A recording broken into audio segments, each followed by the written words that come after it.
Om Namo Bhagavate Vasudevaya. Om Namo Bhagavate Vasudevaya. You're reading from Srimad Bhagavatam, Canto 7, Chapter 2, text number 55. Katam. Well, actually, we're reading from before that. But 55 is the one that but we're going to chant this one and then I'll read from where we left off. I thought somehow or other, I thought we spoke, anyway.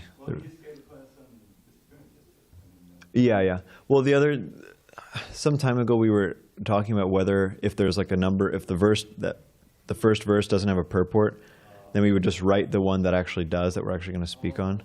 But I don't know if we actually decided that. But anyway, that's what we're going to do. So we'll just chant this verse and then I'll read from where we are. Katam tu ajata pakshams tan matra hinan bibharmi aham mandabhagyah pratikshante nide me Mataram Praja Katam Tvajata Paksham Stan Matrahinan Bibharmiham Mandabhagya Pratikshante Nide Me Mataram Praja Katam Tvajata Paksham Stan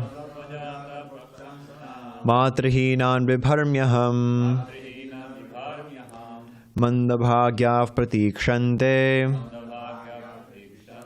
Nide Me Mataram Prajah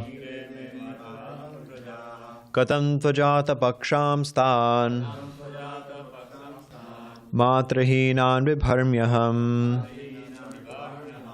Mandabhagyav Pratikshante Nide me mataram prajah. Katam prajata paksham stham matrahinan bibharmyaham mandabhagyak pratikshante nide me mataram prajah. Katam prajata paksham stham Matrihinan Bibharmyaham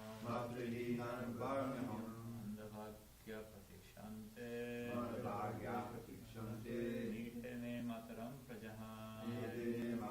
Prajaha Katam Prajata Paksham Stham Matrihinan Bibharmyaham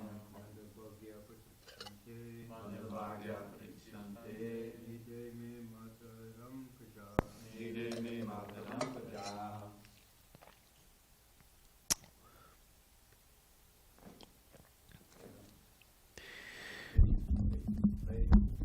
Mataji, would you like to chant? Okay. So, I regret writing this verse because it's actually kind of awkward now. Because should we chant the word for this verse, but then read the translation and purport? So anyway, I'm sorry about that.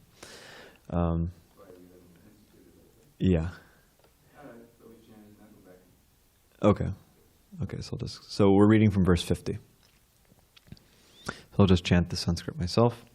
Lubdako vipine kaschet pakshinam nirmiton takaha vitatyajalam vidadhe tatra pralobhayan.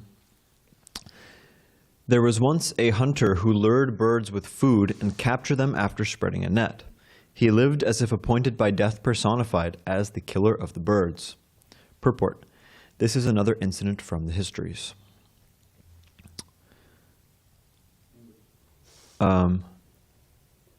In the next, yeah. My computer's a little slow. While wandering in the forest, the hunter saw a pair of kulinga birds. Of the two, the female was captivated by the hunter's lure. O queens of Suyagya, The male Kulinga bird, seeing his wife put into the greatest danger in the grip of providence, became very unhappy. Because of affection, the poor bird, being unable to release her, began to lament for his wife. Alas, how merciless is providence! My wife, unable to be helped by anyone, is in such an awkward position and lamenting for me. What will providence gain by taking away this poor bird? What will be the profit? If unkind providence takes away my wife, who is half my body, why should he not take me also? What is the use of my living with half of my body, bereaved by the loss of my wife? What shall I gain in this way? The unfortunate baby birds, bereft of their mother, are waiting in the nest for her to feed them. They are still very small and have not yet grown their wings. How shall I be able to maintain them? Purport. The bird is lamenting for the mother of his children because the mother naturally maintains and cares for the children. Yamaraj, however, in the guise of a small boy, has already explained that although his mother left him uncared for and wandering in the forest, the tigers and other ferocious animals had not eaten him. The real fact is that if the Supreme Personality of Godhead protects one, even though one be motherless and fatherless, one can be maintained by the goodwill of the Lord. Otherwise, if the Supreme Lord does not give one protection, one must suffer in spite of the presence of his mother and father. Another example is that sometimes a patient dies in spite of a good physician and good medicine. Thus, without the protection of the Lord, one cannot live, with or without parents. Another point in this verse is that fathers and mothers have protective feelings for their children even in bird and beast society, not to speak of human society. Kali Yuga, however, is so degraded that a mother and father even kill their children in the womb on the plea of their scientific knowledge that within the womb the child has no life. Prestigious medical practitioners give this opinion, and therefore the father and mother of this day kill their children within the womb. How degraded human society has become! Their scientific knowledge is so advanced that they think that within the egg and the embryo there is no life. Now these so-called scientists are receiving Nobel Prizes for advancing the theory of chemical evolution. But if chemical combinations are the source of life, why don't the scientists manufacture something like an egg through chemistry and put it in an incubator so that a chicken will come out? What is their answer? With their scientific knowledge, they are unable to create even an egg.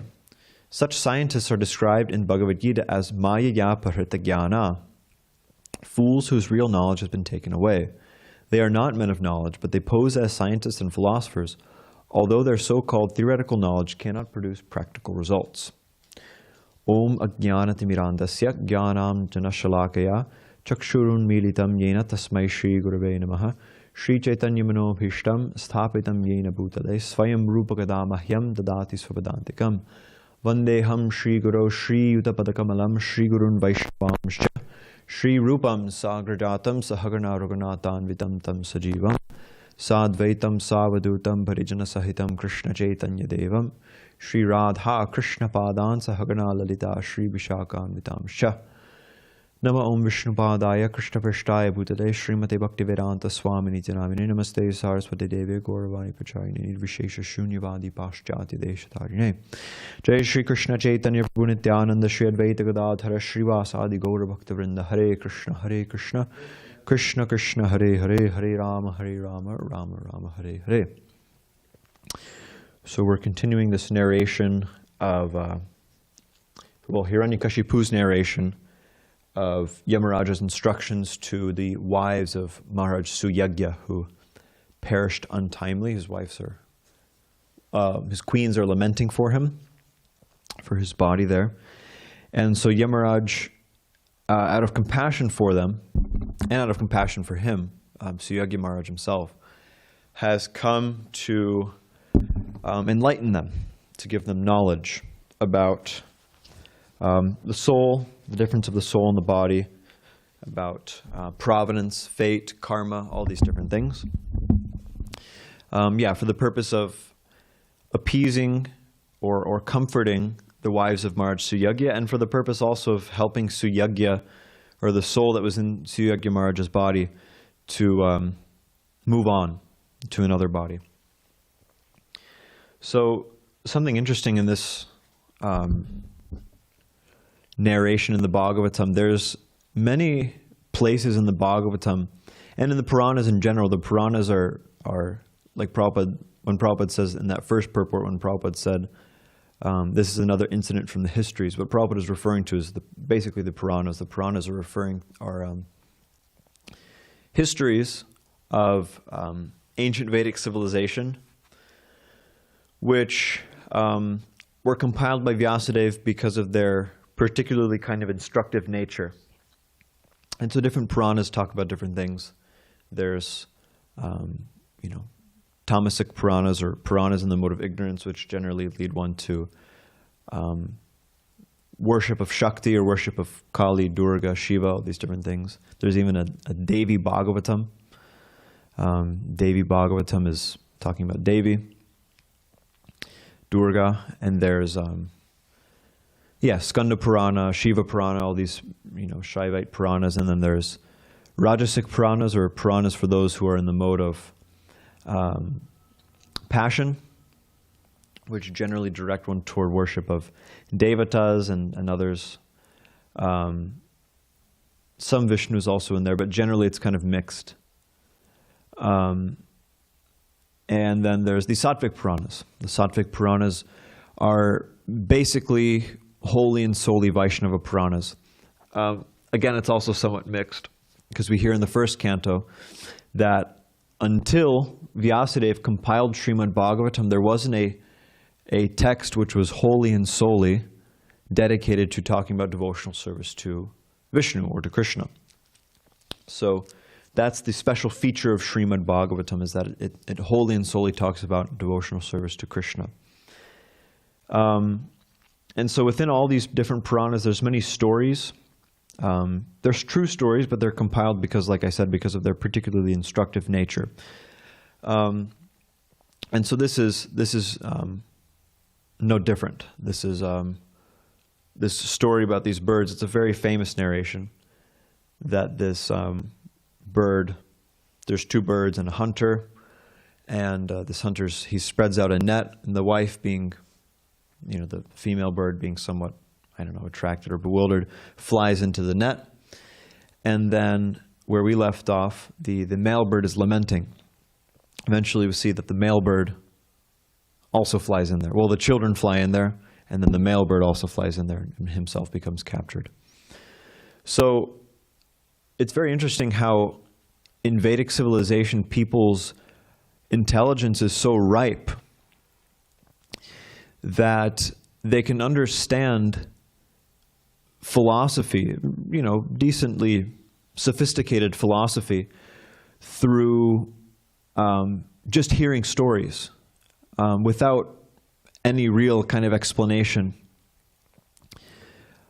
We heard some time ago about Narada Muni convincing the Haryashvas and the Shavalashvas to take sannyas.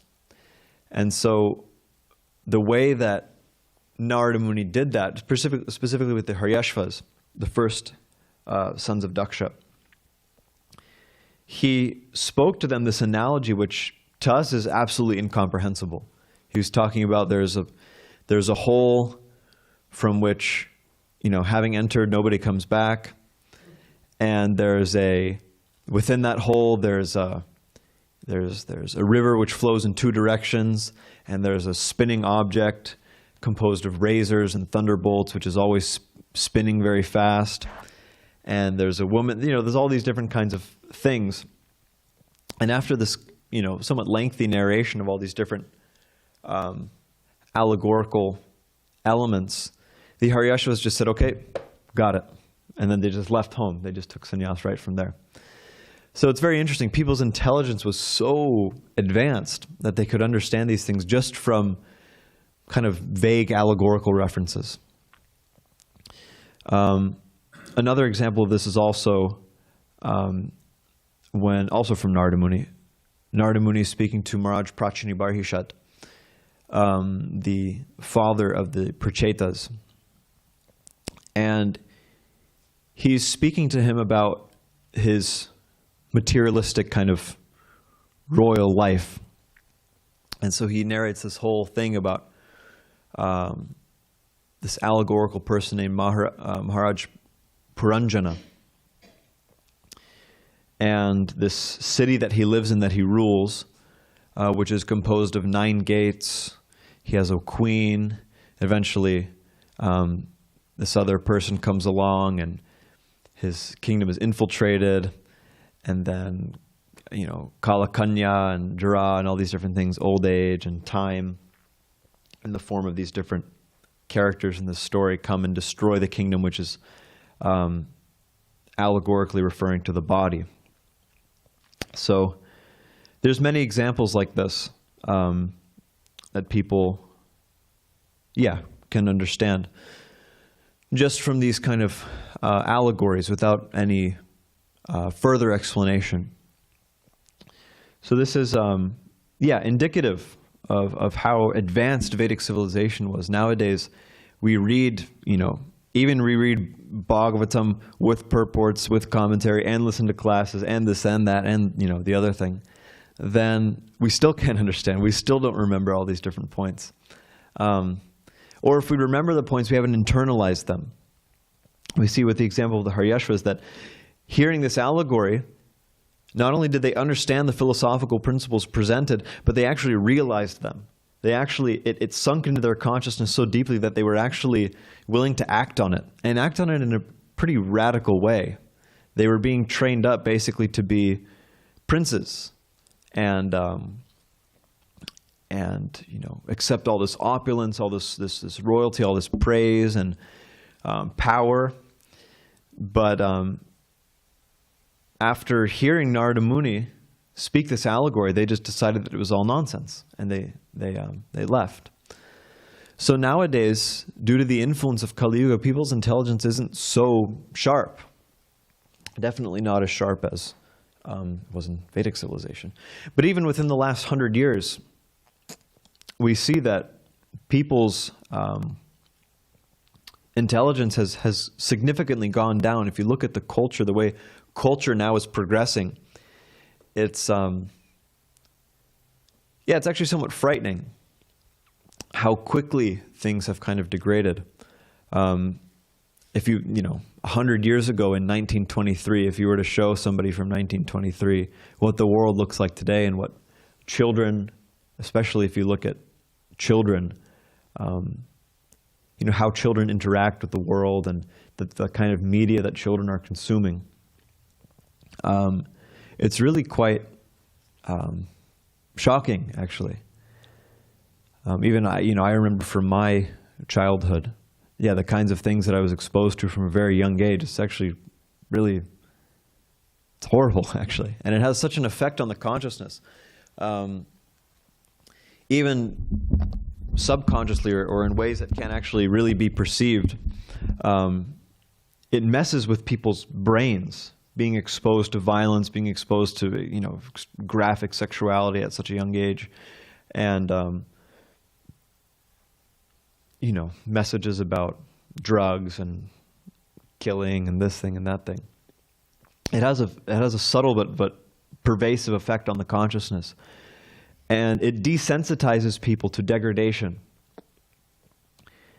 And so we see with every generation now, things are becoming more and more degraded. Why? Because people become desensitized. People become desensitized to the current standard of degradation, and then they feel the need to push it farther and farther and farther and farther until it just gets horrible. And we hear at the end of, in the 12th canto of the Srimad Bhagavatam, the predictions for what the end of Kali Yuga looks like.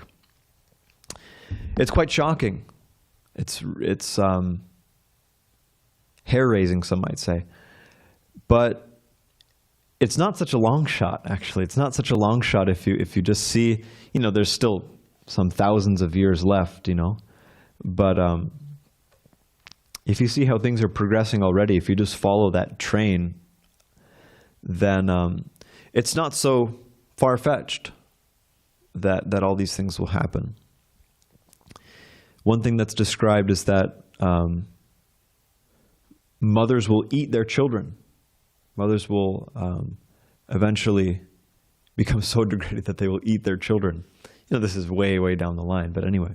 And that the only food that will be left will be seeds and meat, because the environment will be so thrashed. And so then from that, then it says that mothers will be forced to eat their children. And yeah, again, not so far-fetched. Srila Prabhupada talks often about how the reason that actually Bhumi Devi, Earth, has the ability to take care of anyone. If you accept the philosophy that actually God is personal, God is a person, and that He's all good, and that He's all powerful. He has the power to maintain all of us.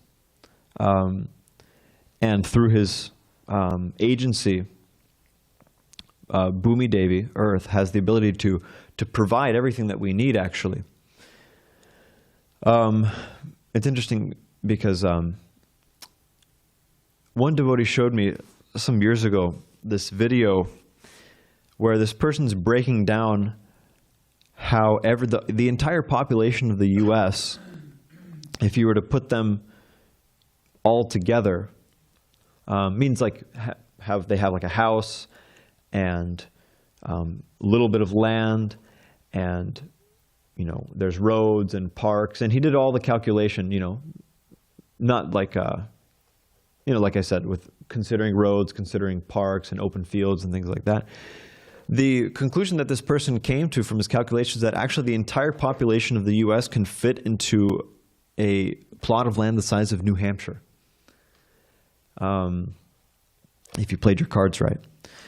So Srila Prabhupada didn't accept this idea that overpopulation was as much of a problem as people make it out to be, because Krishna has the ability to take care of anyone. However many people they may be, because He's all powerful. But the reason we see these discrepancies, what people refer to as climate change, and these natural disasters and wars and all these different things, is not because of Krishna's inability or the Earth's inability to maintain us, but actually the inability or the incompetency, or greed of the leaders who, because of those things, aren't able to maintain, aren't able to properly manage resources and properly organize things so that everybody can be cared for. But it is possible. It is possible. So that's why we see, because of widespread, like Srila Prabhupada, especially in this purport, was referring to abortion. And often Srila Prabhupada, when he speaks about abortion, he speaks of it also in relation to slaughterhouses. Because human society is maintaining slaughterhouses, and because also abortion is so widespread, there's a collective karmic reaction that has to come from that. From killing. And Srimad Bhagavatam says, what is it? Daiva netrena janturdeho papate. What's yeah, karmana deva netrena janturdeho papate striyafrvishta udaram pumsareta kanashreha. That karmana daiva netrena, that every living entity is getting their karma under the supervision of Krishna, under the supervision of Daiva. And from that, the result of their karma is that jantur deho papate striyafrishta udaram pumsareta kanashreha, that they're put into a particular womb by a particular father due to their conditioning, due to the karma that they've accrued over their many lifetimes. And so Srila Prabhupada brings up the point that if you can't give life, what gives you the right to take life? So this applies to animals, it applies to also, as we're hearing, abortion and aborting children, killing children. So there's a collective karmic reaction that has to come from that. And that's why we're seeing so many discrepancies, so many anomalies in the ongoings of human civilization, because these kinds of sinful activities are continuing.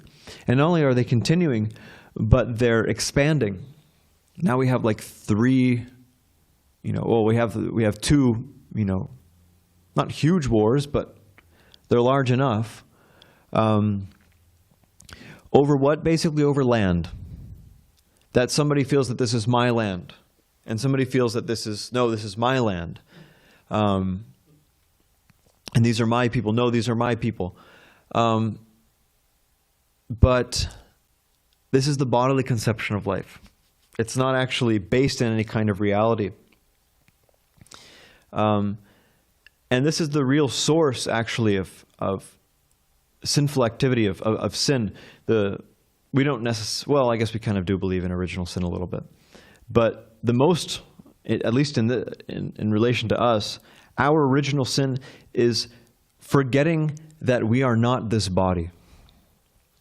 That is the original sin. Because from that comes everything else. When you identify with the body, then Maya covers you. Maya covers you and lets you develop that attachment. Lets you develop a particular kind of bhav, or a particular kind of mood, which is referred to as ahamkar. Ahamkar literally, I've brought this up in classes before, but I think it's such a nice point. Ahamkar literally means aham kara. Aham means I, and kara means to make or to do. So it's literally making different I's or making different me's. And this is our interface with the material world. This is the way that the soul is bound to the material world and the way it interacts with the material world. So it's a very deep-rooted thing, this ahamkar. And from that, then one develops a particular desire to enjoy in that way, which is a perverted reflection of our desire to enjoy in a particular relationship with Krishna. So one develops a particular or a desire to enjoy within this ahamkar. So for instance, if one is a man and has a wife, then he's thinking, I'm a husband. Why? Because he's enjoying his wife. Or he's thinking that I'm a father. Why? Because he's enjoying his kids. Or he's thinking that I'm a president. Why? Because he's enjoying the post of president. So it's all based on sense gratification. The whole thing is based on sense gratification. And so when that sense gratification is interrupted, when there's some kind of obstacle to that, when there's some kind of obstacle to one's maintaining whatever identity they've developed for themselves, then it becomes very frustrating. And the instinct is to remove that thing as quickly as possible. There's this dhyayato vishyam pumsa sangasteshu bhajayate sangat sanjayate kama kamat krodha bijayate. Kamat krodha bijayate means that from lust comes anger. Why? Because lust is inevitably frustrated. Lust is described in Bhagavad-gītā as it burns like fire. It burns like fire and is never satisfied. So something that's never satisfied inevitably leads to frustration. Because if you're always trying to do something, eventually down the line, to no end, eventually down the line you'll start getting very frustrated. Kamat krodha bijayate, krodad bhavati sammoha. And then from this anger, from this frustration of lust, then one becomes completely bewildered and their memory goes. They forget what's to be done and what's not to be done. And then from this, we see that people just go nuts.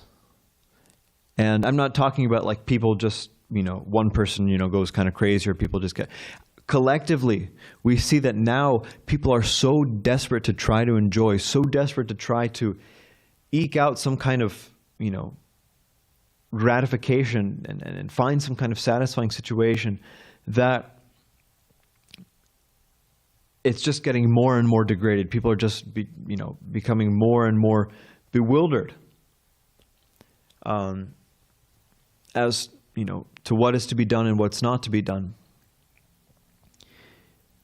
Previously, in human civilization, even, some hundreds of years ago, the idea that abortion would be such a widespread thing is, There was no thought. There was no thought about that. In fact, it was a great joy for parents to have children. Not that it's not still now, but many people view pregnancy as a burden. Many people view the idea of getting pregnant as something to try to avoid. Why? Because they just want to enjoy unlimitedly. But that's not what life is meant for. That's not what sex life is meant for. But that's not what life is meant for in general. Actually, these rules of dharma, what's to be done and what's not to be done, people view rules within religion to be some kind of, well, they view it as an obstacle to their enjoyment, so they reject them. But actually, these rules of dharma, especially within the Vedic literatures, they're actually trying to help people be happy. They're actually people see them as restrictions, but they're restrictions from what? It's restriction from things that will eventually make you suffer. For instance, if somebody told you, you can't drink poison, I'm not going to allow you to drink poison, then, okay, you're restricting the person from doing something, fine, you're restricting their freedom, but why? To protect them from suffering, to protect them from killing themselves. So in the same way, all these rules of dharma are not just, blind kind of restrictions for their own sake, but they're actually restrictions to help one become happy, to help one tune in or go with the flow of material nature so that their life can go as smoothly as possible for the purpose of facilitating their spiritual life. Things like, for instance, the varnashram system, the system of dividing society into, by occupation and according to, their spiritual status.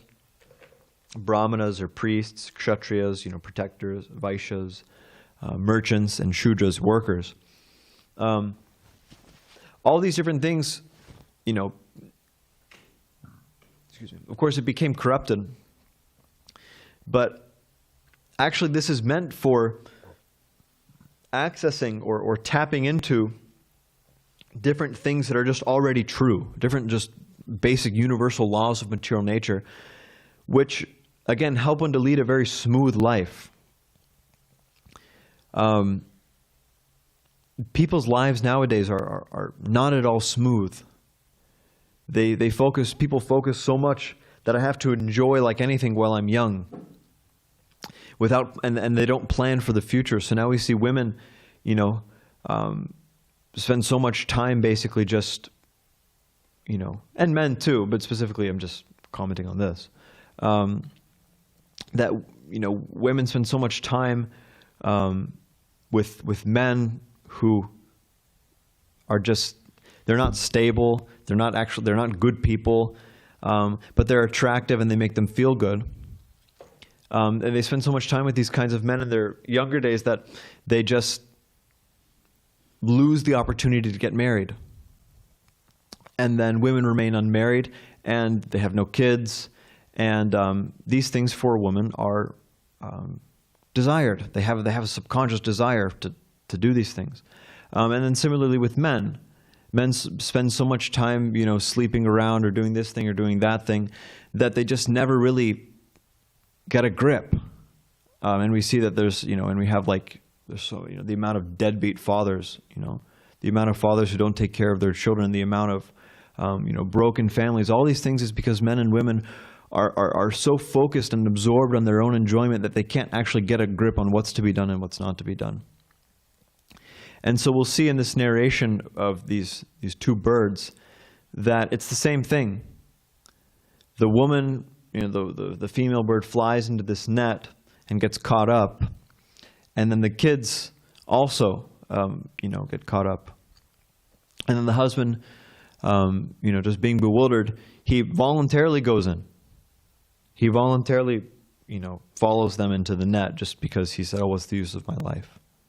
So, what Yamaraj is trying to convey to these queens is that there's more to life than just enjoyment. There's more to life than just your current situation. There's more to life than just lamenting or on the other hand, trying to enjoy the particular bodily situation you're in.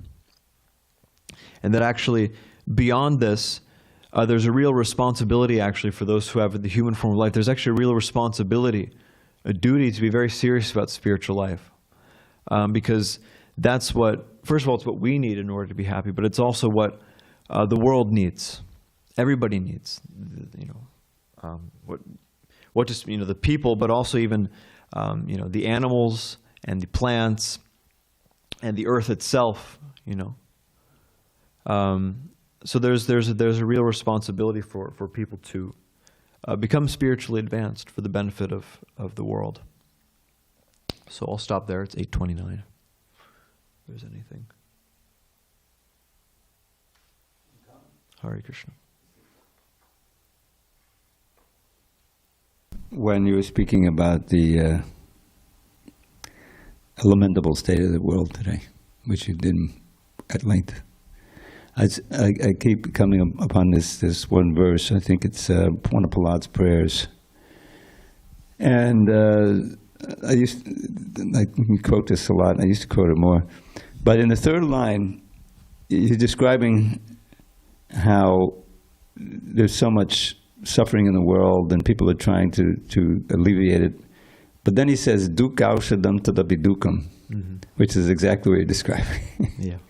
Is that out of ignorance, people take some remedy for the pain, but the remedy causes even more pain, more dukkha. It's a tremendous entanglement. And that goes back to what you were quoting from the Gita, how when your lusty desires are frustrated, you become angry and you lose your memory. You lose so you lose your discrimination, and you do something that even entangles you more.